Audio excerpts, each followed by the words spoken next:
Puesto que ningún alto mando parecía atender a las quejas de los mineros de Lapzu, nadie fue capaz de imaginar hasta qué punto se estaba fraguando una verdadera rebelión que pondría en jaque a todo el consejo.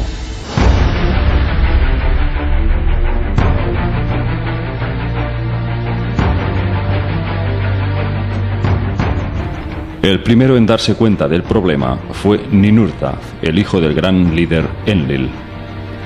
Ninurta vio que los cargamentos de oro en Bat Tibira estaban disminuyendo. Algo estaba retrasando la producción, así que decidió acudir a las minas para ver qué ocurría. La llegada de Ninurta coincidió con el momento más álgido. Allí se encontró con una revuelta violenta y descontrolada. Los mineros gritaban con ira y tiraban sus herramientas en varias piras al fuego. Cuando Ninurta les preguntó qué ocurría, le gritaron: «Desde que ha aumentado el calor en la Tierra, el trabajo se ha hecho insoportable, inaguantable.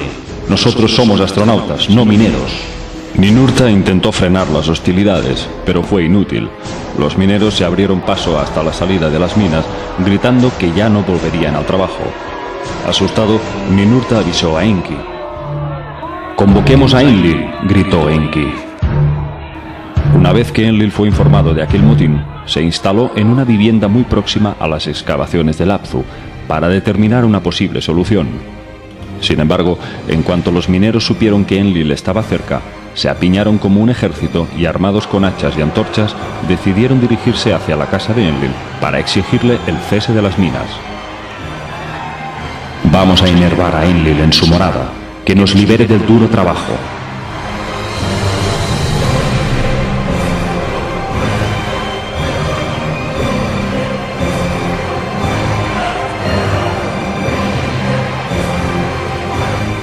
Enki y Ninurta intentaron dialogar pacíficamente para llegar a un acuerdo, pero los mineros apresaron a Ennugi, el oficial en jefe de las minas, y se abrieron paso entre los túneles hasta la salida. Llevando a Ennugi como rehén, acudieron en tropel frente a la casa de Enlil y la rodearon con gritos amenazantes. «Proclamemos la guerra, nos liberaremos a través de las hostilidades».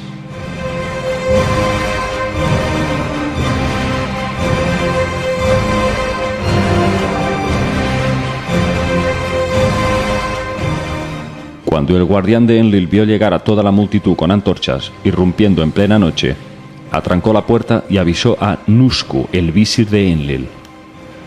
Nusku despertó a su señor, lo sacó de la cama, diciéndole así: «Mi señor, la casa está rodeada, hasta la puerta han llegado los hostiles Anunnaki». Enlil pidió entonces la presencia de Enki y Ninurta. Salió luego fuera y cuando vio a todo ese ejército de rebeldes, dijo: «¿Qué es lo que están viendo mis ojos? ¿Es contra mí contra quien se está haciendo esto?». Así les dijo Enlil: «¿Quién es el instigador de las hostilidades?». Los Anunnaki se mantuvieron unidos. «Cada uno de nosotros ha declarado las hostilidades. El trabajo es excesivo. Nuestro trabajo es duro. Grande es nuestra aflicción». Así le dijeron a Enlil. Alertados por la situación, Enlil y Enki transmitieron palabras hacia Nibiru y le contaron al gran soberano Anu lo ocurrido.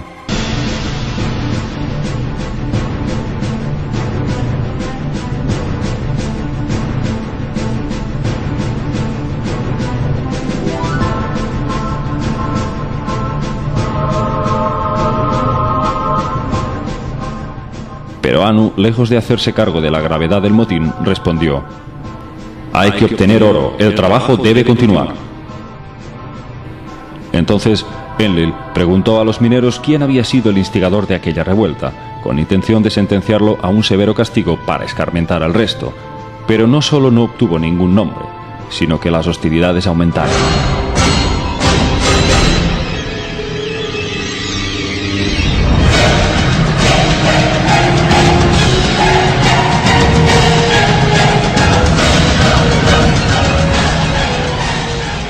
Quedaba claro que nada podría solucionarse por la vía de la amenaza o el castigo. Enki, por su parte, exigió la liberación de Ennugi, el jefe de las minas, y los mineros lo soltaron a cambio del cese de las minas. Pero Enlil no quiso ceder y le pidió a Enki que forjara nuevas herramientas para seguir con las excavaciones. Enlil, con su carácter tiránico, no parecía darse cuenta de lo que estaba ocurriendo, y cuando la situación subió de tono, casi al borde de declararse un consejo de guerra, llamaron a Anu para que acudiera personalmente a la Tierra.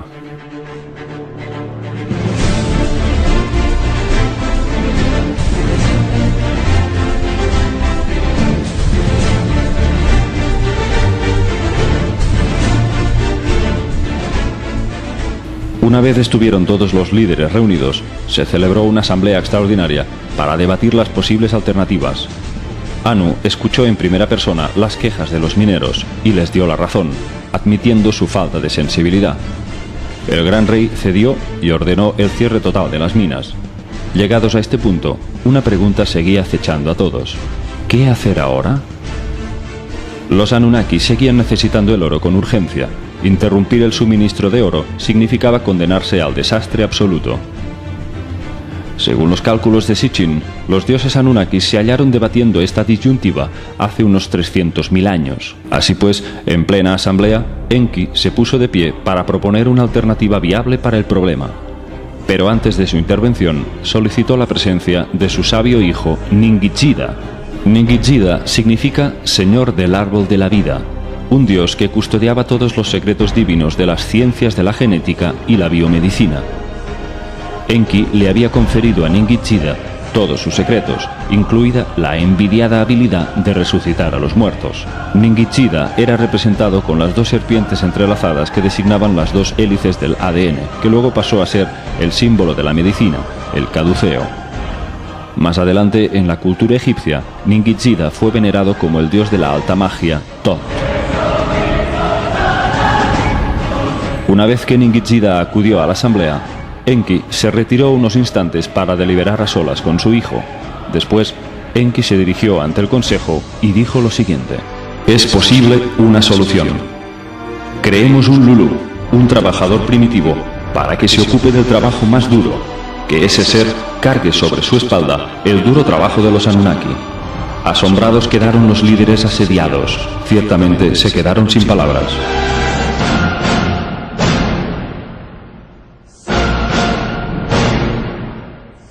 Aquellas palabras agitaron a todos los presentes. Las reacciones fueron dispares. Mientras unos pensaban que Enki estaba bromeando, otros acogieron la propuesta con fascinación. ¿Era en verdad posible violar las leyes de la biología y acelerar las pautas de la evolución de las especies para ese fin? ¿Qué repercusiones tendría interferir en el curso natural de la vida para crear un ser pensante que realizara el trabajo sucio como un sirviente para ellos?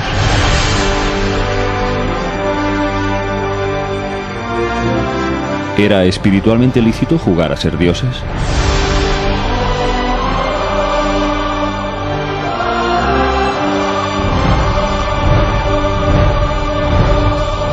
Lo que Enki planteaba fue acogido como un asunto muy grave.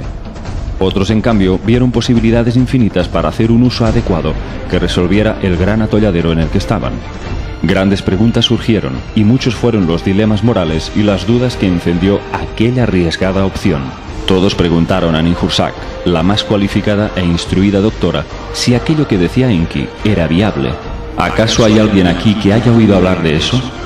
Ninhursag respondió: no se había oído hablar de algo así nunca. Todos los seres descienden de una simiente. Cada ser se desarrolló a lo largo de eones a partir de otro. Ninguno vino nunca de la nada. Entonces todos se volvieron hacia Enki, quien sonriente dijo: «¿Cuánta razón tienes, hermana? Dejadme que os revele un secreto del Apsu. El ser que necesitamos existe ya. Todo lo que tenemos que hacer es ponerle la señal de nuestra esencia. Así se creará un Lulu, un trabajador primitivo». Lo que Enki pretendía no era crear una nueva especie desde cero, sino mezclar la esencia de los primates con los de su raza Anunnaki, conformando así un hibridaje. De esta manera, el mono salvaje, movido solo por el instinto, sería provisto de la capacidad de razonar para que pudiera aprender a utilizar las herramientas y convertirse en un perfecto sirviente o esclavo en las minas. Enki se disponía a darle un empujón a la evolución, un espaldarazo de al menos 40 millones de años de evolución.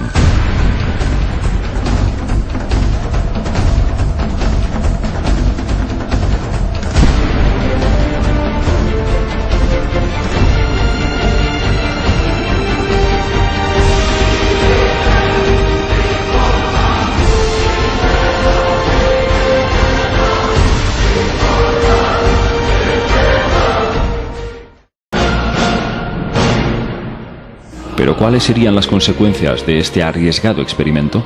¿Y cómo afectaría eso a sus vidas? Sitchin consideraba que el primate que había elegido Enki era el Homo erectus, pero muchos expertos difieren y consideran que en realidad fue el Neandertal. Existen criaturas en el Apsu, dijo Enki, que caminan erectas, sobre dos piernas. Las patas delanteras las utilizan como brazos, de manos están dotados, viven entre los animales de las estepas, no saben vestirse, comen plantas con la boca, beben agua de los lagos y de las zanjas. Tienen todo el cuerpo peludo, el pelo de la cabeza es como el de un león. Enlil se mostró muy escéptico, pues no tenía conocimiento de que existiera semejante criatura. Así que Enki les llevó a todos al Apsu y les invitó a visitar su laboratorio biológico llamado Shi-Im-Ti, que significa la casa donde se insufla el viento de la vida. Allí les mostró a un montón de primates enjaulados, con los que estaba experimentando. Todos se quedaron sin palabras. Nunca habían visto a esos seres salvajes. Enki les dijo que su hijo Ningishida había comprobado una gran compatibilidad genética que les unía con esa especie. Por lo tanto, el hibridaje era viable. Enlil consideró aquello como una aberración, una grave alteración de las leyes de la naturaleza. Desaprobó con rechazo cualquier intento de experimentar con los primates. Enki tendría que esforzarse un poco más para lograr llevar a cabo su gran proyecto.